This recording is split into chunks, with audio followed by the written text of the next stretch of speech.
Bonjour à tous, c'est professeur Misso. Ce cours est destiné aux résidents de néphrologie.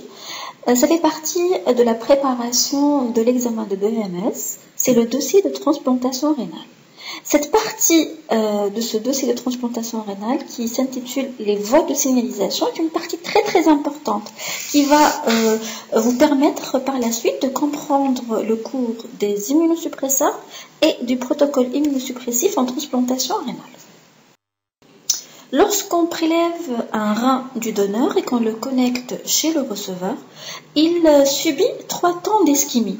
L'ischémie tiède, puis l'ischémie froide, et puis l'ischémie chaude plutôt, l'ischémie froide, et puis l'ischémie tiède. Donc au cours de ces ischémies, le rein va subir des dommages. On est en train de parler ici de syndrome ischémie-reperfusion. À la reperfusion du greffon lors de la connexion chez le receveur, les cellules vont subir un stress oxydatif qui va aboutir à un cycle d'apoptose et de nécrose avec libération de ce qu'on appelle les DAMS. Les DAMS, c'est les protéines de dommages cellulaires qui vont être captées par les cellules présentatrices d'antigènes et par la suite présentées aux lymphocytes T du receveur. La présentation de l'antigène du donneur aux cellules du système immunologique du receveur se fait par 2 voies différentes. D'abord, la voie directe. Ici, le lymphocyte T du receveur reconnaît directement l'antigène du donneur exprimé à la surface des cellules présentatrices d'antigène du donneur lui-même. Vous allez me dire d'où viennent ces cellules alors qu'on a rincé ce greffon avec le liquide de conservation. J'attire votre attention pour revenir à l'essentiel. N'oubliez pas que les cellules endothéliales elles-mêmes sont des cellules présentatrices d'antigènes. Mais aussi, malgré un rinçage très important, très efficace du greffon par le liquide de conservation, il persiste toujours des cellules dendritiques dans l'interstitium. Donc, on aura une présentation directe de l'antigène du donneur. Ça se passe généralement à la phase précoce et cette présentation est responsable d'un rejet aigu sévère. La deuxième voie de présentation, c'est la voie indirecte. Ici, les cellules du greffon vont subir des dommages de nécrose et d'apoptose avec libération des DAMS. Ces DAMS sont captés par les cellules présentatrices de l'antigène du receveur et par la suite présentées aux lymphocytes T du receveur couplés au système HLA-2. Ça se passe un peu plus tard et cette voie de présentation indirecte est responsable des rejets aigus, mais aussi et surtout des rejets chroniques. La présentation de cet antigène se passe par le biais, ça commence par le biais de la présentation de l'antigène couplé au système HLA-2 à la surface des cellules présentatrices d'antigène. Ça va être présenté lymphocyte T via son récepteur TCR. Vous voyez ici que le récepteur TCR du lymphocyte T est couplé à une protéine CD3. Cette protéine transmembranaire est très importante. Elle a une partie intracytosolique et c'est là tout son intérêt et toute son importance. Donc, l'antigène est présenté au TCR. Cette combinaison TCR, antigène du donneur HLA-2 va entraîner l'activation de la protéine CD3 avec phosphorylation de sa partie intracytosolique et elle va transmettre le message vers le noyau via 3 voies de signalisation. La voie de la calcinurine, la voie des MAP kinases et la voie des kinases C. Les messagers différents pour chaque voie, les alpha pour la voie des calcinurines, les AP1 pour les MAP kinases et le NFKB pour les protéines kinases C vont envoyer le message vers le noyau qui va être excité et stimulé.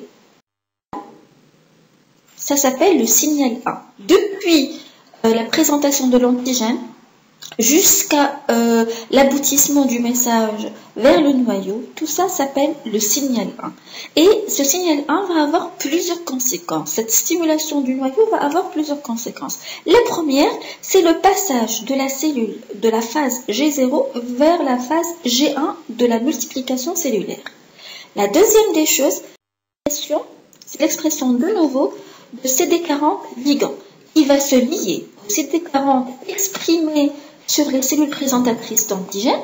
Cette liaison entre le CD40 ligand et le CD40 va entraîner l'expression de nouveau sur la cellule présentatrice d'antigènes d'une protéine appelée le CD80-90 qui va se lier elle-même à son ligand qui est exprimé à la surface des lymphocytes T qui s'appelle le CD28. Vous voyez ici, c'est une boucle de stimulation. Cette boucle s'appelle le signal de costimulation, le signal 2. Ce signal 2 va entraîner, c'est comme un appel d'information et un retour d'information. Ça confirme le signal 1. C'est un signal qui va intensifier le signal 1.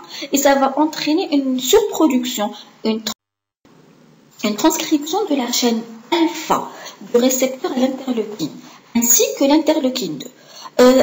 On va s'intéresser à cette chaîne alpha. Elle va être produite et vous voyez ici qu'à la surface du lymphocyte T, il y a une expression d'un récepteur à l'interleukine 2 mais qui est incomplet.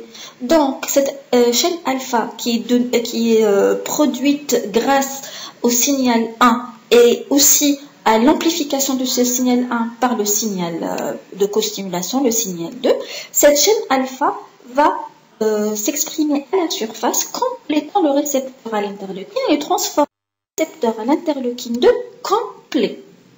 D'autre part, l'interleukine 2 nouvellement produite va sortir de la cellule, elle va partir vers d'autres lymphocytes afin de les appeler pour être sensibilisés à cet antigène comme le premier lymphocyte T. L'interleukine 2 va partir, mais aussi il y a une forme d'autostimulation. Le lymphocyte T va s'autostimuler dans l'interleukine 2 au récepteur de l'interleukine 2 de la même cellule qu'il a produite. Donc c'est une autostimulation. À partir de cette liaison de l'interleukine 2 au récepteur de l'interleukine 2 complet, le signal 3 commence. Cette simple liaison entre l'interleukine 2 et son récepteur va faire passer la cellule de la phase G1 à la phase S. Donc, la cellule va entamer son cycle cellulaire. Cette liaison entre l'interleukine 2 et le récepteur à l'interleukine 2 complet va entraîner une voie de signalisation vers le noyau à travers les mTOR. Ces mTOR vont passer le message vers le noyau qu'il y a une interaction, qu'il y a une liaison entre l'interleukine 2 et son récepteur. Une fois que le noyau est stimulé par les mTOR, ça va faire passer la cellule vers la phase G2. Donc le signal 3 commence par la liaison de l'interleukine 2 à son récepteur complet jusqu'à l'activation du noyau par les mTOR. Le signal 1 commence dès la reconnaissance de l'antigène du donneur couplé à l'HLA2 sur le TCR, de ça jusqu'à l'activation du noyau par les 3 voies de signalisation. Le signal 2 commence dès l'expression de CD40 ligand et la réponse de la cellule présentatrice d'antigène par le CD80-86 qui va se lier à son ligand CD28. Le signal 3 commence dès la liaison de l'interleukine 2 avec son récepteur jusqu'à la transmission de messages par les mTOR au noyau. Une fois que le noyau est stimulé par les mTOR, il est à la phase M de la division cellulaire, c'est-à-dire qu'il va commencer à se répliquer, c'est le signal 4. Le lymphocyte T peut prendre 2 voies différentes, soit la voie TH1, ça veut dire qu'il va plutôt s'orienter vers une unité cellulaire, il va se transformer en CD8 et ça va entraîner une unité cellulaire et c'est la pourvoyeuse d'un rejet type cellulaire. Soit il va choisir la voie TH2, il va se transformer en CD4+, il va entraîner la stimulation des lymphocytes B et la production d'anticorps, donc plutôt le rejet humoral. En même temps que l'antigène est présenté au lymphocyte T, il est aussi présenté au lymphocyte B via son récepteur PCR. Cet antigène est toujours couplé à l'HLA2. La cellule de lymphocytaire B va attendre, elle va rester en stand-by, elle va attendre le signal et la stimulation des lymphocytes T. Si le lymphocyte T est stimulé vers la voie TH2, donc il se transforme en CD4+, il va envoyer un signal au lymphocyte B déjà sensibilisé par l'antigène en question, lui permettant de se transformer en plasmocyte. Souvenez-vous, c'est la cellule qui produit les anticorps. Et ça va être le rejet humoral médié par les anticorps.